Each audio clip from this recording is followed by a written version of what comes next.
Prof. Shin has also looked at angiography against pressure wire assessment in drug-coated balloons. Now, that thing I showed you at the beginning, optimal lesion preparation in the consensus papers, they're always talking about less than 30% recoil.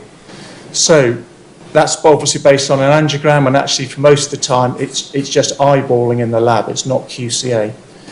What they looked at with their study where it told you if your FFR is over 75 you do fine, they noticed that there was a large group that had an FFR over 75 but angiographically didn't have such a good result. So you can see they've divided this up into FFRs from very bad to good, and then residual stenosis from good to bad. So the top right are those people that have good flow but have a bad result, eyeballing or QCA of your residual stenosis. And the point she was trying to make here was, in that group, they've shown it's safe, and actually what you're doing is relying on the healing from delivering the paclitaxel again. And it's probably just that that is an ugly dissection that angiographically appears to be measuring quite tight when it isn't.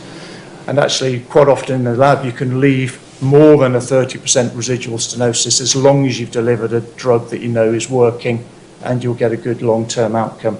Interestingly, at the same time, they also showed that the FFR didn't correlate with dissection type at all. So you can see across this side, these are different types of dissections. Obviously, the A's and B's are the ones that you're supposed to be able to leave. Whereas over there, you can see that the number that had an FFR that was still significant varied across them, and you're not picking this up. So again, quite where all of that fits in with DCB only, I'm not sure.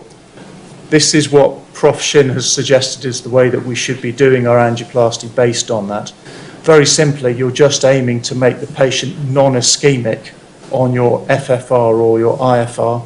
If you do, and it's safe angiographically as well, you go down the DCB route. If no matter how hard you try with lesion preparation, you can't make them non-ischemic, then you're probably putting a stent in. And this again has been shown in a slightly different, very elegant way with Antonio Colombo and his group when they did a retrospective analysis looking at really diffuse disease. And what they showed was, if you're guided by the pressure wire, that you can work on those bits that are still causing a problem. You work on them harder. If you work as hard as you can and you can't get rid of that one bit in wherever it is, the mid-LAD, you can spot stent it. And they've shown in this really complex group that they had no acute vessel closure, despite, for example, DC being the whole of the LAD and then spot stenting it. So the attraction here obviously is not getting rid of the metal, but reducing the metal burden significantly. So, very briefly, the first conclusion that I come to is that de novo DCB work is still a work in progress. Intravascular imaging is yet to find its place in routine DCB-only angioplasty. There is a place to guide lesion preparation, and there's lots of research proposed around lesion preparation and the results of DCB by imaging. I think physiology is already a given for should you be treating something, and I think will probably start leading us towards some way of knowing about how to bail out. I can stop or I can show one case. What would you rather I did? Case, okay. So this is an osteal LAD angioplasty in a 41-year-old man. He had his CTCA, which suggested is on the right, which even in a vessel that size is showing you quite impressive late lumen gain. So I'd say that was a beautiful result. We just had to wait a few months for him to deliver that for us. So, properly concluding now, what do I do about intravascular imaging, having confused everybody? I use very little imaging in my DCB work. I use it a little bit for planning, like I just showed you. I use it a little bit for really ambiguous things after lesion preparation. It may be helpful in those suboptimal angiograms, and remind you of the Kukuli work with the OCT, looking at the MLAs of either 3 or 4 millimeters squared.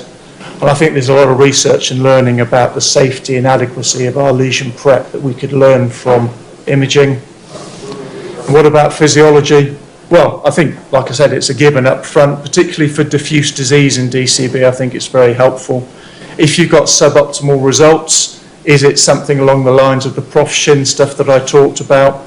But actually, if your pressure wire is gradients are getting worse, you need to think about, is it an intramural hematoma?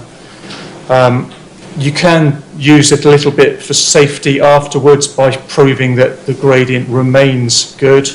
And again, I think there's lots of research and learning about changes in flow with DCB as compared to stenting.